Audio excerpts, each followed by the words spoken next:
Hello, good evening, welcome to my humble model railway, Bedstead Junction. Now tonight we'll be looking at a new locomotive. I've just received this today. Just had a chance to sit down and actually make this video. Now we'll have a quick look for it, at what we've actually bought. It's still boxed, so you can guess by now it's a Hornby, okay? Marked fragile, so. And we're looking at R30328 GWR Castle Class 460 Caerphilly Castle number 4073. Okay, DCC ready, minimum radius 438mm, which is second radius track, isn't it? Okay, so without any further ado, we're going to get the box open and we'll have a look and see what's actually inside. So bear with me, I'm just going to get the my old trusty knife out. There you go.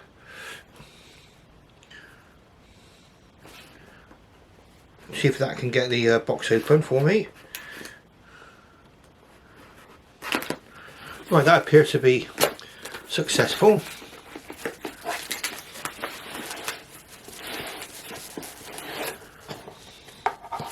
And we just put that box to one side. And we've got some nice bubble wrap on it too. So it was well wrapped, and there was more cardboard on it than this. I unwrapped it downstairs earlier and took the main packaging off. I collected this from my local Argos. Right, so it seems like this is sealed down, this bubble wrap. So let's take a look and see if there's any way to get into it. There we go.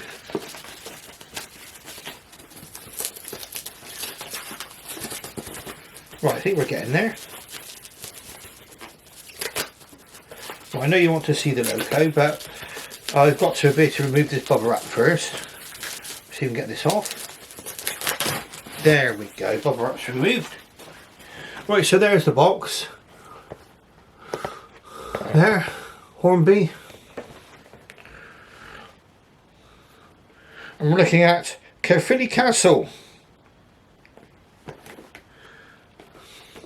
Again, our 30328 GWR Castle Class 460 Caerphilly Castle number 4073. Okay, if we can see that. Top of the box, there's a nice overhead view of it. And on the back, there's a diagram there. And a history as well. Class is 7P, so quite a powerful locomotive. First thing we'll do, the rattle test. Don't appear to be any rattling, which is helpful. So, sounds promising to me. Now I'm going to turn the camera around in just a moment. I'm going to get this open and we'll have a look at it. Okay, so I'll be back with you in just a few moments. I'll just turn the camera around. Right, so now we've got the locomotive on the track, the rather magnificent looking Caerphilly Castle. And we're going to try it go just running forwards and backwards just quickly. So we're going to come down towards a level crossing now. I might bring the camera down a little bit to see that better. Okay, nice and smooth, very nice and smooth that.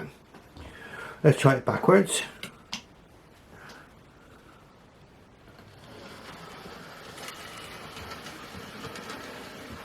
Lovely, so it's running smoothly forwards and backwards.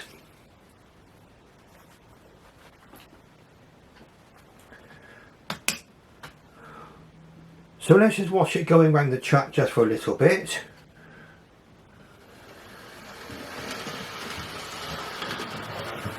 Right, now then, let's go over testing the box. Watch it go through there. Lovely, I went through that junction quite well. Right, so it's negotiating my track quite well, going around the circuit. No sign of any problems at all.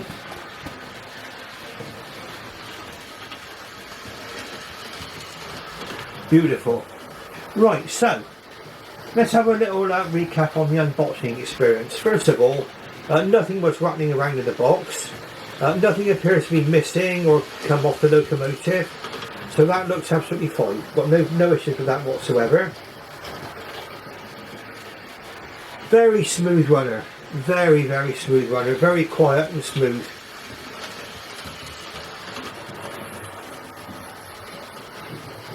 Now there's a saying I've said before and I'll say it again. When Hornby gets it right, boy do they get it right, and they got it right with this one. Okay? Very, very, like I say, very, very nice indeed. Couldn't see any glue marks, any problems with it at all. One thing which it doesn't have is a firebox glow. Now that depends on what's important to you, okay?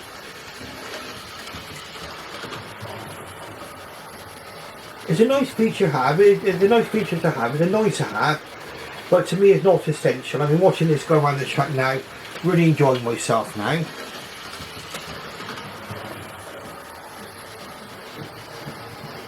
Now while it's just running around, I'll do this as part of the running in process. Okay, so let's just see what we've got now. So our locomotive is a Class 7P. It was designed by Charles Benjamin Collett. Now he succeeded George Jackson Churchward as Chief Mechanical Engineer of the Great Western Railway. And he became Chief Mechanical Engineer in 1923. Now this was quite a big time actually. Now whereas Churchward was involved with the Great Western Railway during things like the transition from some of the older locomotives to the new standardised locomotives, Collett became Chief Mechanical Engineer roughly at the time of the formation of the Big Four, 1923. Now this is the first of the Castle class, and it was really an improvement of the Star class, so it's bigger and more powerful. Also, if you compare the cabs of these, and I've done comparison of Churchward and Collett cabs, there's a lot more room for creature comforts on a Collett's cab. You can usually spot a Collett's cab by the fact that it's got side windows.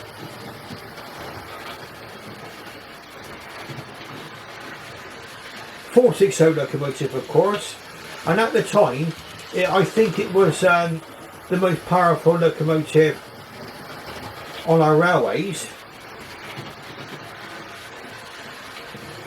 and it featured at the British Empire exhibition in 1924 alongside an equivalent engine from the NNER, one 4472 Flying Scotsman. Now I think there were exchange trials to see which was the most powerful of the two locomotives, and Pendennis Castle was actually compared to Victor Wilde. Now even though the Castle class was lighter than the equivalent NNER Pacific, it proved to be an unexpected positive, as the NNER found it still capable of hauling their express services, doing so faster and more efficiently than other locomotives at the time. Now what happened with the GWR when they tried the NNER locomotive, he found it a little bit too long with a curved track on the Great Western Railway. This was the first to be built as a bespoke example and not a rebuild of the Star class. It was built in August of 1923 and it was finally withdrawn in May 1960. Making it one of the earliest 7 of the class to be withdrawn. It was preserved, well it's preserved at the Swindon Steam Museum, close to where it was built some 100 years ago. That's basically a brief history of the class.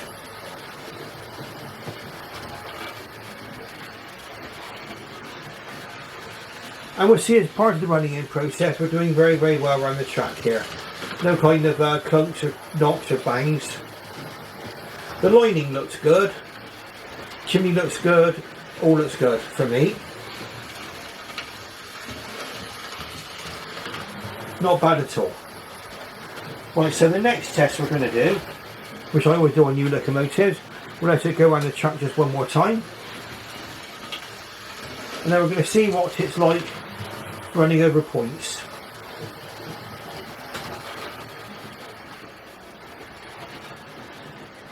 Now bear in mind, this is we're going from a second radius curve into a curved point. I put a tiny little piece of track just before the point, just to take away some of the severity of the curve, and it seems to have worked and enabled a lot of all of my locomotives to negotiate this curve now. So let's see if Caerphilly Castle can do the same.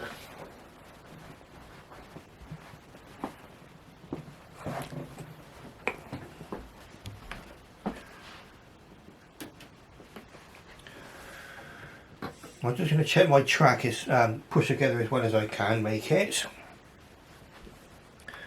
And we're going to put into the station and have a good look at her. Right, so let's have a go.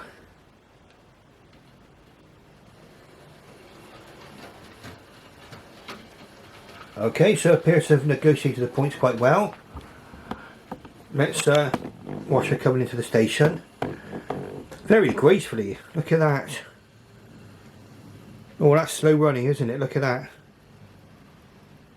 Okay, so I don't think we can have any concerns over the slow running of this locomotive. We're just going to do my tripod up a little bit better.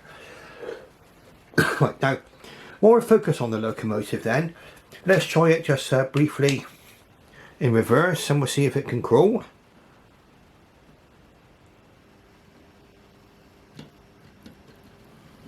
Remember, it's not been run in yet, so it was a little bit sticky pulling away when my track isn't the best. So now going forward, that's perfectly smooth.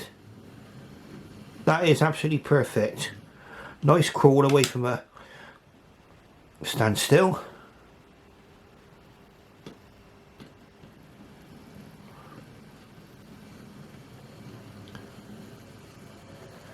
Not bad at all. Probably just slightly sticky in reverse.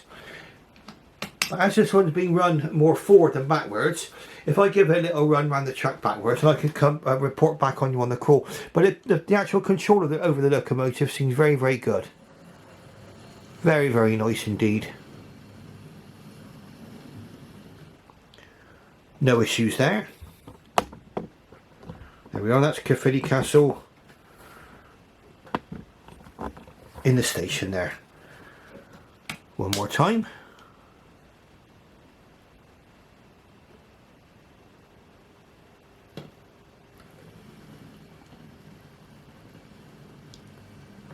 Still very, very controllable. Slight element of stickiness going on a backwards crawl, but still very, very good in my opinion.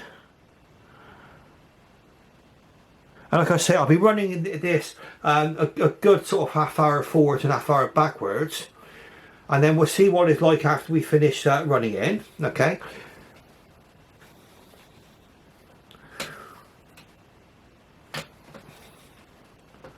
Right, so let's just reverse this one out of the station now. Let's just see how we do. Then we're going to see how it runs backwards over a point. We've got a good view of the layout here. Right up to the... As a matter of fact, if you were turning this up from a standstill, I don't think you'd notice any problems with this at all. There's nothing really that noticeable. In fact, let's just see how it runs backwards.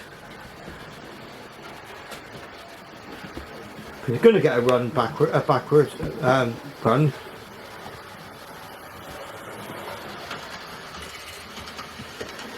Not bad. Now, one thing I did notice on this particular locomotive, I'll have to have a look into it a little bit more when I get a chance. The coupling was just a little bit low. No, that's absolutely fine. I thought the coupling was a little bit too low there, but it's not. It is absolutely perfect. Okay, so we can run this locomotive backwards for a while.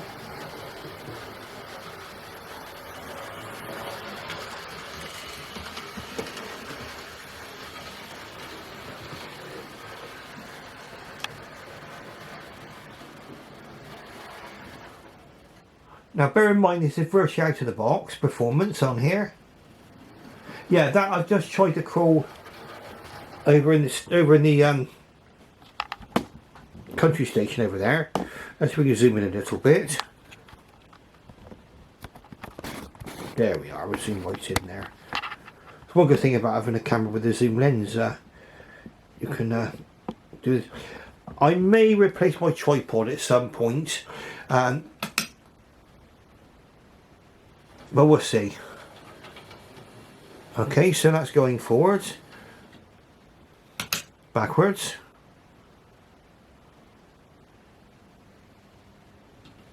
Not bad at all. No, that's not bad. That's quite good. Out of the box performance, delighted.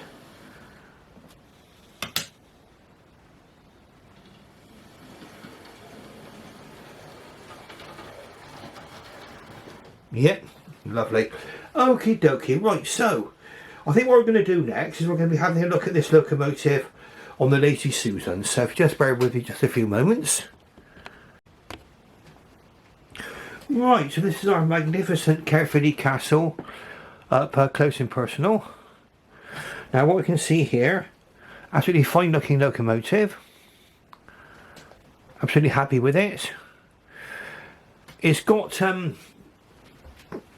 nameplate there, you can clearly read.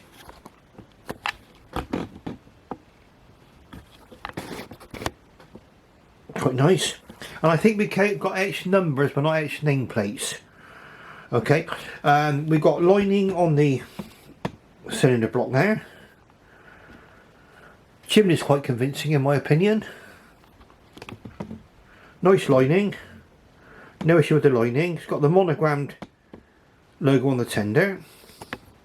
Small GWR. Was that the shirt button or something, I think? Please comment. We've got a red route availability. Okay, so that's really availability over the more substantially laden track of the Great Western Railway. Just zoom out again. Now, the reversing rod, that appears to be made of metal. The handrails are quite nicely represented here.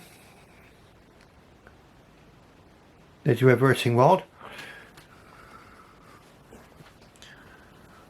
The slide bars and the crosshead all appear to be made of metal.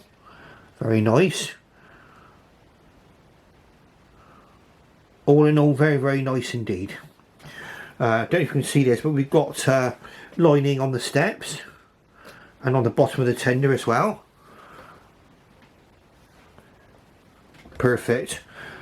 And we can clearly see it's 460 configuration. So 4 leading wheels, 6 driving wheels, no trailing wheels.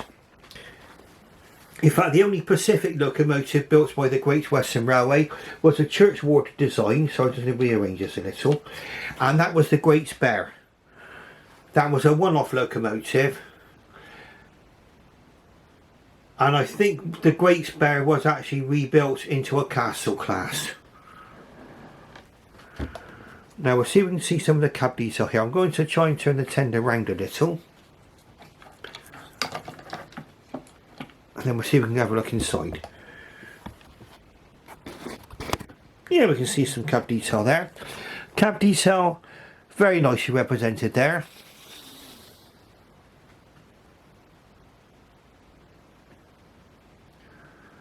Got the reversing gear, that's picked out in red. Yeah, everything's quite nicely picked out there in sort of paint to represent the brass. I think I want to report on if I can see. Right, the dials appear to have actual hands painted. They're not just blank circles in there, so that's absolutely fine. What do we get here? While we're here, something which it possesses a tender full plate, so you don't just have a massive gap between the tender and the locomotive. That's actually fixed in position. Sometimes you can get them as a hinged example, but what I would say about that is it swings in roundabouts, fixed in position. Obviously you can't change the position of it, but the hinge example, sometimes they can catch on the tender, so you need to make your choice about that. Oh, we're moving on to the other side of the locomotive now. Let's just get that back on there properly. So again, similar view really to the other side, apart from the fact you obviously won't see the reversing rod there. Again, the GWR logo there, all nicely picked out, nicely lined round here, lining round the cab, lining on the boiler, nicely done. Really, really nicely done. I can't see any defects on this at all. Copper cap chimney nicely represented, along with the brass safety valve cover there. And then the whistles at the just in front of the cab, very, very nice. They've fitted the, you can still get zoomed in on this now. So there we are, so we're on the front cylinder there now. Let's see if we can zoom in a little. You can probably see just down here the drain cocks are already fitted. That's one job less for me to do. Sandpipes are nicely represented on back here. Let's come round a little. Yeah, you can probably just see sandpipes, nice and fine detail there. All in all, very, very nice looking locomotive. Let's take a look at the front. Right, so let's see if we can get a nice focus on this. That looks alright. So, the number 4073 is represented on the buffer beam. Steam pipes already fitted, nicely coloured red there. Now, it's a question that a lot of people will be asking. Does it have sprung buffers? It does, and they're quite nice movement on those there. Separately fitted smoke box dart, all complete, so it's not been broken off at all. The riveting, nicely represented. Nice balance between finesse and not being too chunky. And if you can see there, with the inside two cylinders represented just there, that's the front of the inside two cylinders. And also there appears to be a chain link company already fitted there on that hook, or sort of representation of it, so that looks good to me. So let's get round to the back of the locomotive, the back of the tender. Right, again the steam pipe's been fitted. Sprung buffers, NEM type coupling, all the steps are fitted there. Might be a maker's plate there. Handrails nicely fitted on. Handrails nicely represented there and there. I think on the start on the Hall class, which I showed you the other day, which was the Rude Ash and Hall, they were actually moulded on, or the.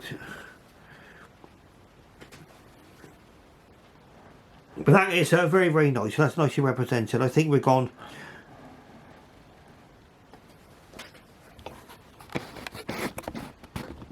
Okay, so I bought this from a company called Jadlam Model, Jadlam, Jadlam. They're based in Glastonbury in Somerset. I did order this from eBay, and it was picked up from Argos pickup location today. All in all, very, very nice buying experience. The locomotive is all complete as far as I can tell. No problems with it. And it looks like it's going to be giving me many, many years good service on the railway. Now, something I did check. Now, bear with me. I'm going to have to go. Sorry, my voice just went then. I'm now to unfortunately refer to the last locomotive I had to send back, which was the Manor class from a Cure scale. And the problem with that one was that the tender pickups were not all working. They were on the front axle, but not on the rear too. And it seems like, looking on the forums, sadly that's a common problem. Or at least it's just not me it's been happening to. I did check this one.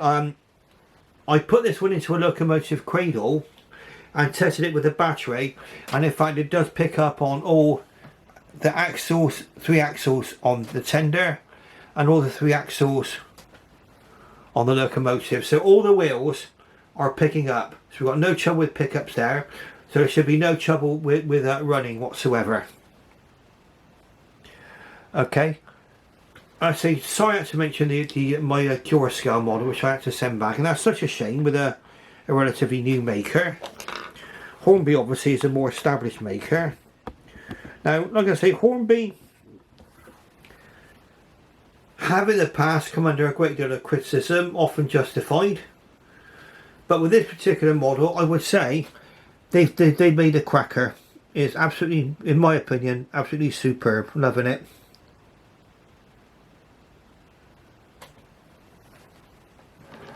Appears to be relatively solidly made. No problems with it whatsoever as far as I can see.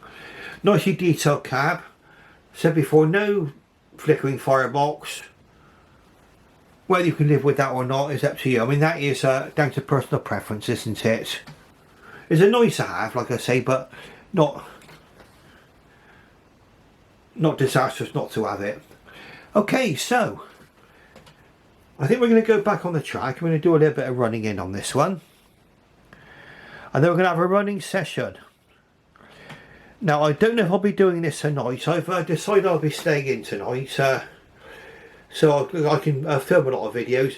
As you know, a lot of my videos, I tend to film them late at night, and I finish editing them late at night. I don't know what effect that has on the viewing figures. I'm probably more suited for the night hours when I send these out in the middle of the night. But what we'll do is I'm going to run this one in first of all, and then I'll be filming probably tonight or tomorrow a running session.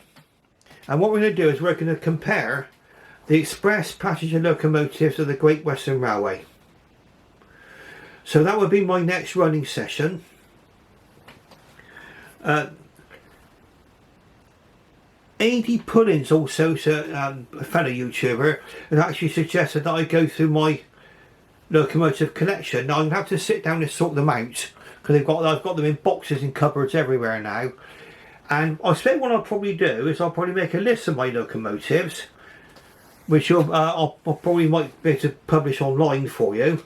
And I was thinking maybe of doing something like a locomotive jukebox, where you can pick a locomotive you'd like to see, and I run it for you. I've got a fair number of Western Region diesel locomotives as well, which I can show you.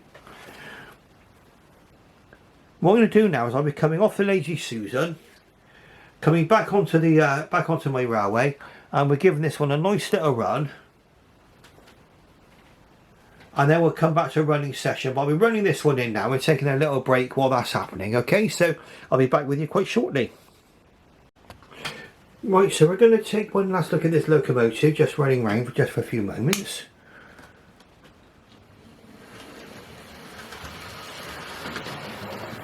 Right, so we'll just go over to the country station.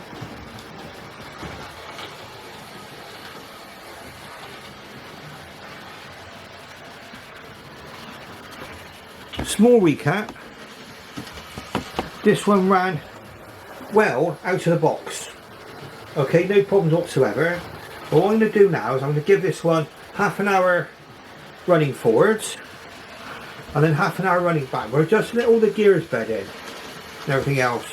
Well, I don't know whether we need to run a Hornby locomotive in. I know Batman recommend doing it. I can't see that it's going to do any harm, and it should actually contribute towards a long and happy running life with this particular locomotive itself.